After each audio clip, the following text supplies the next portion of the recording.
People First podcast is show presented by people with learning disabilities for our friends and community. We talk about issues that are important to us and interview interesting guests to find out new information. This is our way to make a difference.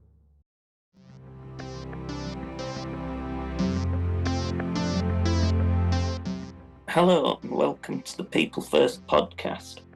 A few months ago, we visited the Liverpool FC stadium, Anfield, for a tour. We really enjoyed the day. Now we are delighted to talk to someone from Liverpool FC to learn more about the club and their accessibility. Welcome to Rishi, the Director of Impact at Liverpool FC. Thank you for joining us today, Rishi. Thank you, Tom. Thank you for having me.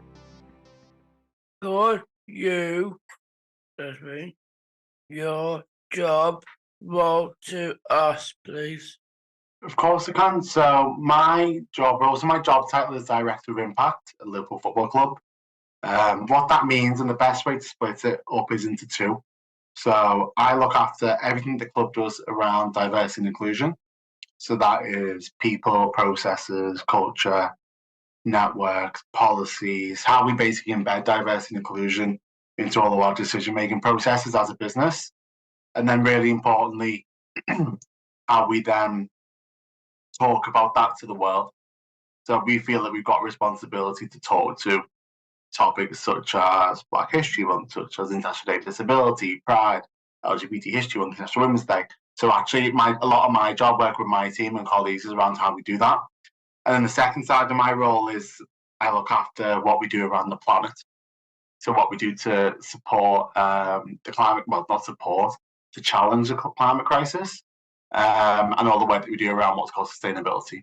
So everything that we do as a football club and what's it to me falls under what's called the Red Way. So that's our overarching approach to sustainability, and that is people, which is diversity and inclusion, planet, which is the environment, and then communities, which is a lot of the work that's done through LLC Foundation. How did you come to work at Liverpool FC Impact? What sort of work have you done? So I'm 34 now, just to provide some context, and there's a reason why I'm telling you that. So I started working at Liverpool at the age of 14 to 20 years ago. Worked as a volunteer in the foundation, so working in community work, community coaching. Went through, once I was 16, got part-time work and full-time after university, and then in total I was at the club for 9.5 years. Then I left, which was a hard decision, but the right one, to work for a charity called Kick It Out, who is an anti-racism charity, working football. And then I did 5 years at Manchester United, which was a bit like behind enemy lines, but it was good. Enjoyed it. It's not my football team, as you can tell. I've got my Liverpool rubber on, as you can see today. Got me on brand. I can see a thumbs up in the room as well. But then I had the opportunity to come back to LFC a couple of years ago, and I'm really glad that I did. So I've come full circle. My career has been predominantly revolved around diversity and inclusion, but only in the past sort of 3 to 4 months or so I've taken on that additional responsibility around sustainability. But it is something that I'm really enjoying and feel really proud to work, not just for the football club that I support, but also for one of, if not the biggest football club in the world. What is Team Liverpool FC Impact, and who do you work with? So our impact, that's a really good question, actually, Daniel. So our impact is essentially what and how we engage with the communities that we operate within. And I know that sounds like quite a formal way of putting it, but essentially it's like the Liverpool Football Club, biggest football club in the world. I've said it once, I'm going to say it again. Biggest football club in the world. Who doesn't know who or what Liverpool Football Club does? Pretty much nobody. So actually that is where the impact comes from. So actually when I talk about impact, I also talk about responsibility. So how we as a responsible brand talk to sometimes the issues that can be a bit difficult, that maybe need to see some change, could be around promoting accessibility, could be about sort of challenging racism or discrimination, etc. That's where really the impact piece really comes into play. Who do I work with? Everyone. my role and Terry, who works in my team, we're accountable to everyone at the highest level in the business, across to the players, across men's and women's, academy players, supporters, stakeholders, individuals like yourselves. We're absolutely accountable to everyone because it's really important that we're actually open and willing to talk. But we can't obviously do everything.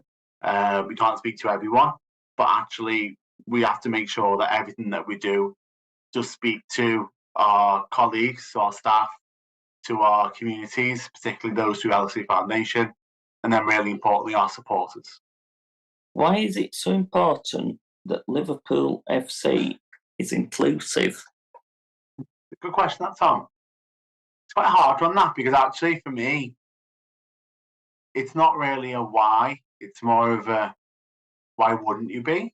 If that makes sense. I know that sounds a little bit cheesy, and it probably is a bit cheesy, but like, why wouldn't any organisation try and be as inclusive as it possibly can? So for us, the work here, yes, I used to do it a long time ago. It was very different, but the work here will continue when I'm not here. I hope it will. I know it will. Like Liverpool Football Club as a football club is built upon sort of supporting other people, giving each other a helping hand. Like the fact that is the fabric of Liverpool Football Club and also the city in itself. So actually, it's very much like, why wouldn't you want the football club to be as inclusive as it possibly can? And that's not me sitting here chatting to you all and saying that we're absolutely brilliant at what we do. Like, we're really proud of what we do, really pleased with where we're at. But you'll never hear me say, like, job done, because there's always something going on that we can be better at, or we can make more of a difference at in terms of the communities that we operate within and serve. Why is it important that people with physical and learning disabilities have access to support? I think giving people with a disability access to sport, it should just be a given. I think you're talking about sort of different models of disability and barriers that are in place for people, and actually, I think sport generally, whether it's both watching sport or partaking in sport, has to be inclusive and has to be accessible, regardless of the audience. And like, we've done a lot of work, and obviously you've been to Anfield and you may have spotted it. We've done a lot of work around the accessibility of the stadium for fans and with all types of disability, both physical and learning disabilities, to be able to come and enjoy the game. And like, it's really important that we got that, but our foundation, they do an incredible amount of work in terms of participation and engaging with people to provide those opportunities to play sports. And sometimes it is a sport where it solely is for a group with a disability, because that's actually what will provide the best experience for those individuals. In some cases, they'll actually run sessions where it's mixed. So you've got disabled and non-disabled people both partaking in the same sport, which is that's where you really want to be from a sport perspective. It's not always ideal. Not ideal, not always practical to be able to do that.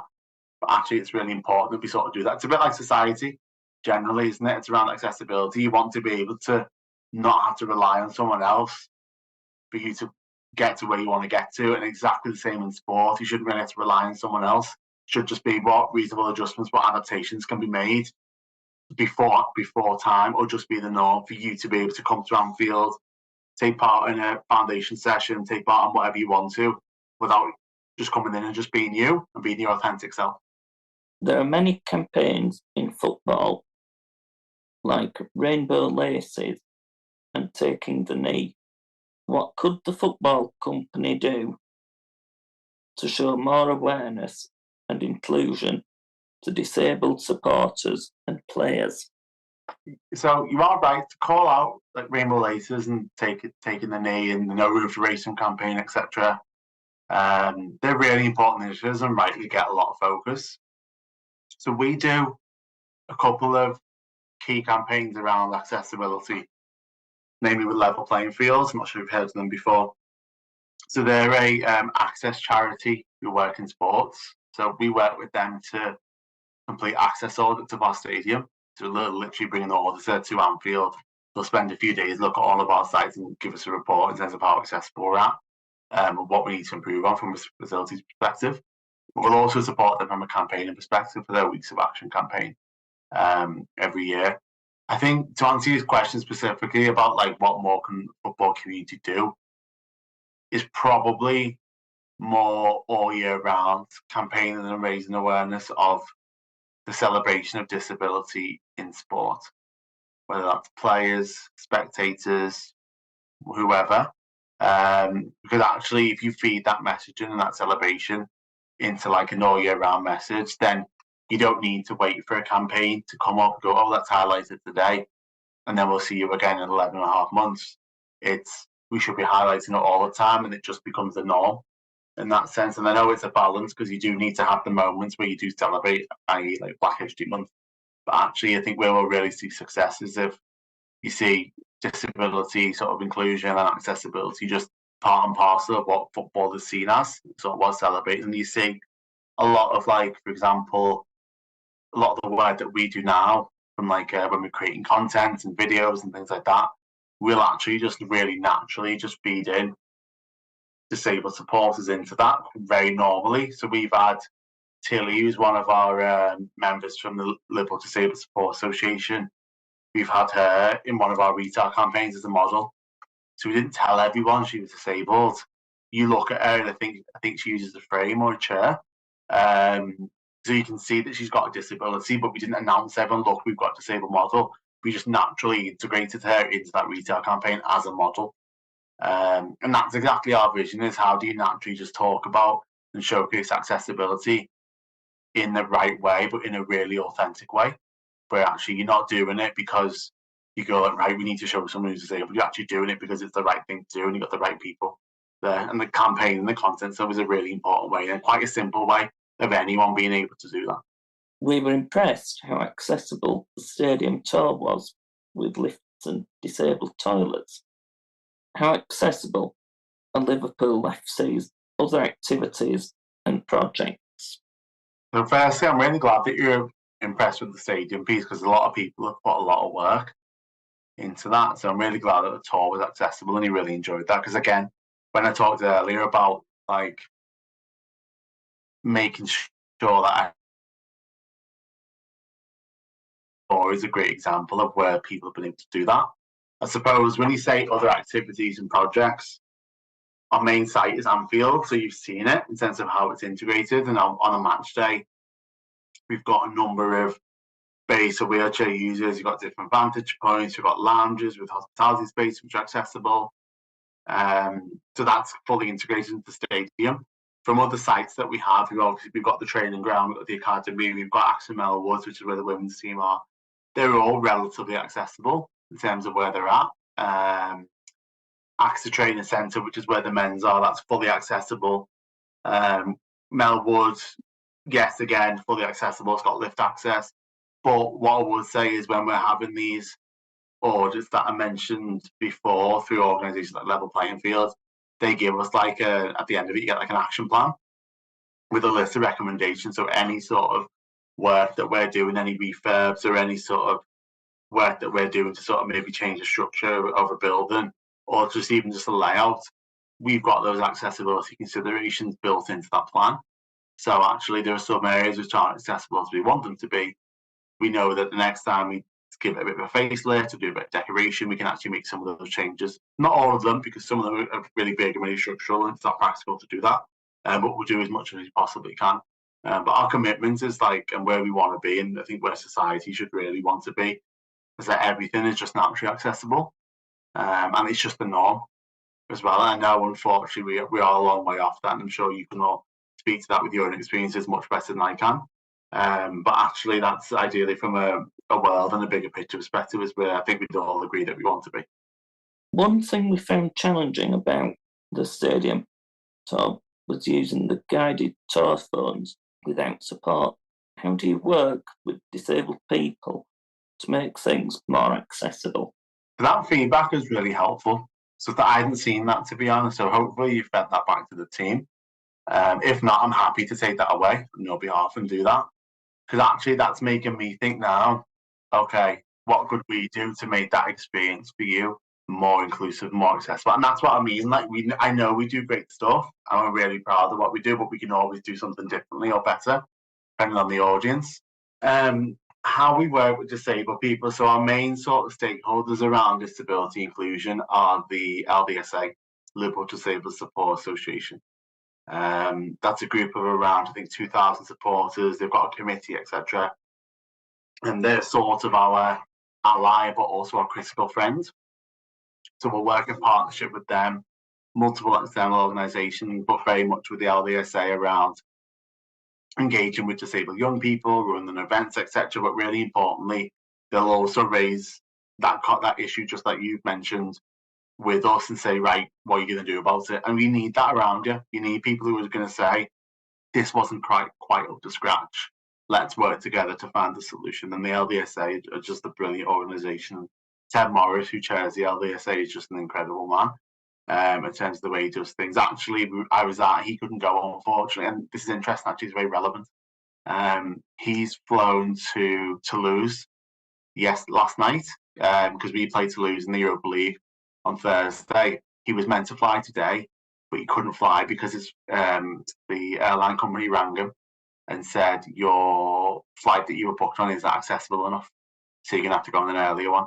So I was like shocked. He's then missed this awards dinner that we had last night, where he actually won an award as unsung hero, Northwest Footballers, which is amazing and so well deserved. And I had to go up for him, and I sort of was a bit nervous about trying to do him justice, but actually it sort of shows like the LDSA is an organisation incredible, and he's a brilliant man in terms of what he does. But that's an indication like there is a hell of a lot more stuff that needs to be done society-wise. To make a real difference for disabled supporters and all disabled people, to be totally honest, not just in the football setting. What is your favourite part of your job? So, except for this conversation, Daniel, because this is up there, to be honest, because I've really enjoyed this with you all. I would say the variety of what I get to do, like my day and my week, like jumps from topic to topic to topic, and that's brilliant. And sometimes it's a bit mad. It's a bit like, sometimes I'm like, right, what's my next meeting? What's going on? And you jump around, and but actually, that's what makes my job like absolutely wonderful.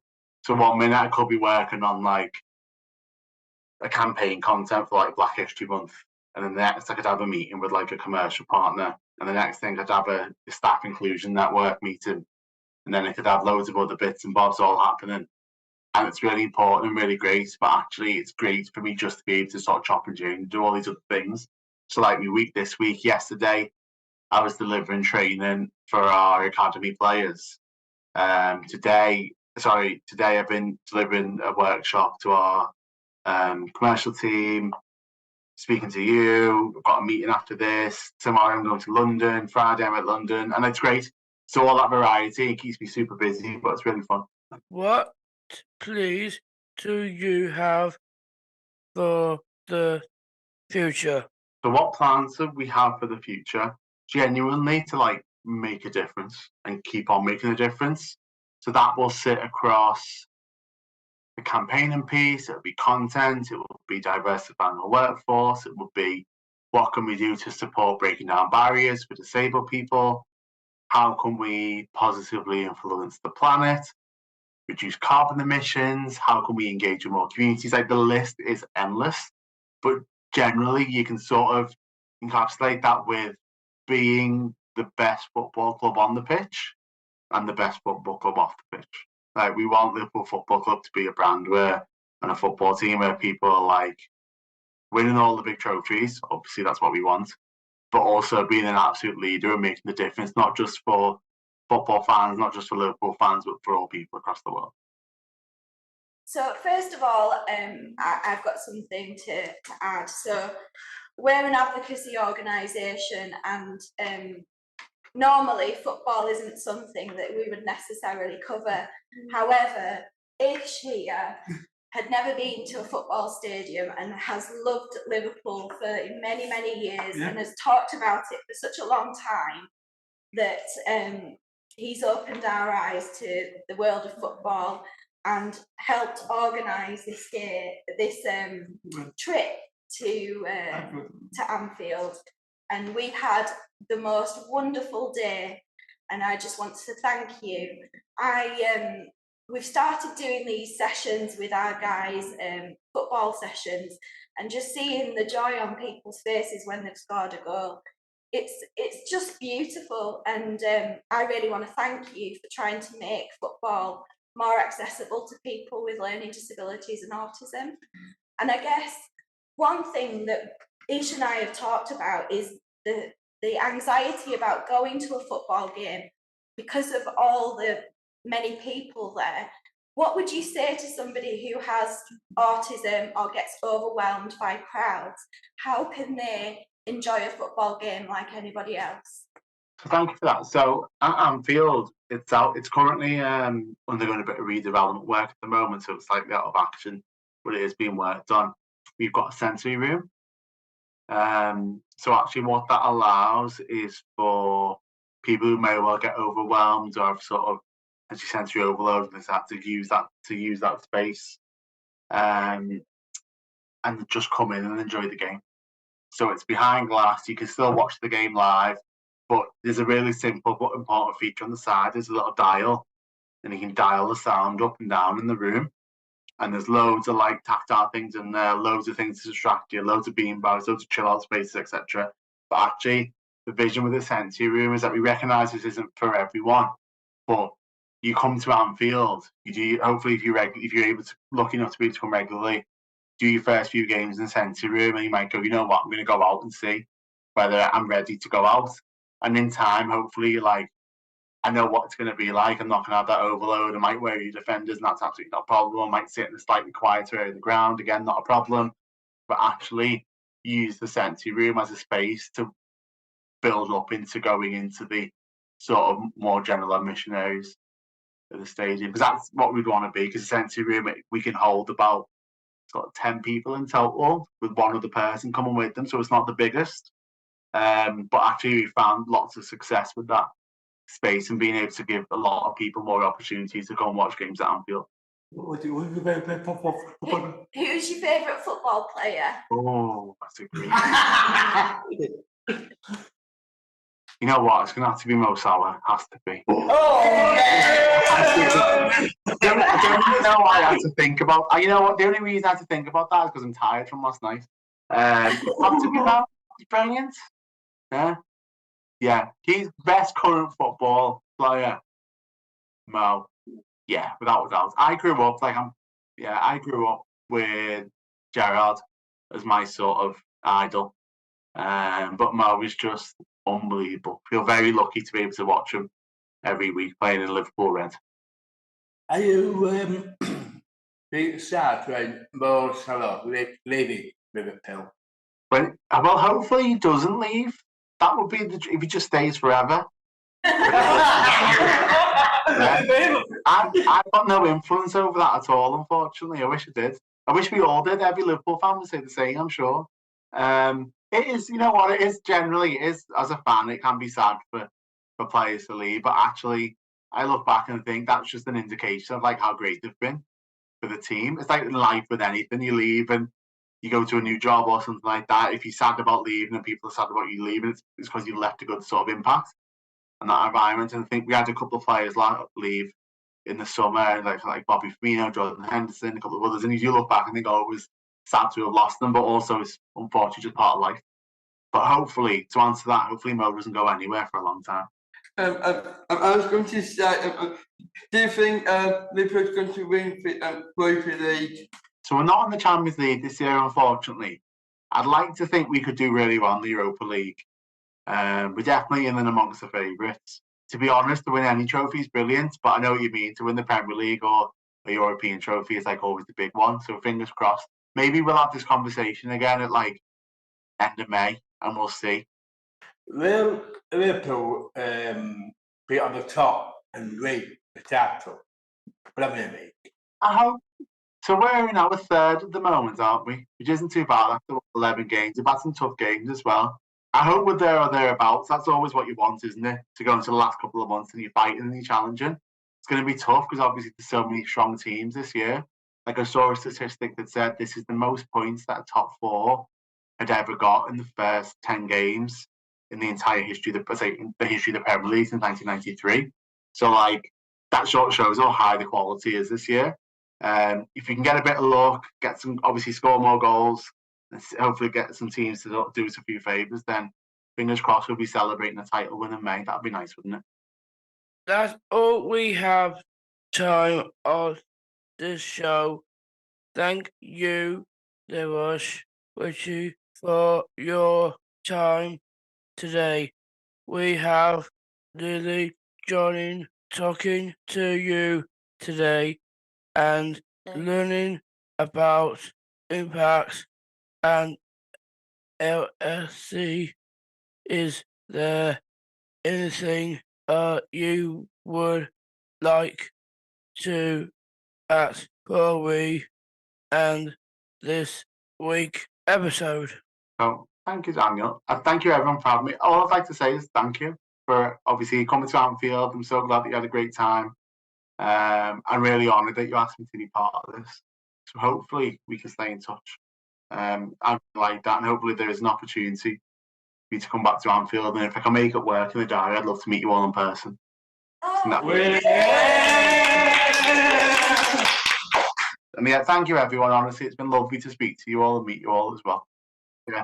Thank you, everyone. Enjoy the rest of your week. See you later.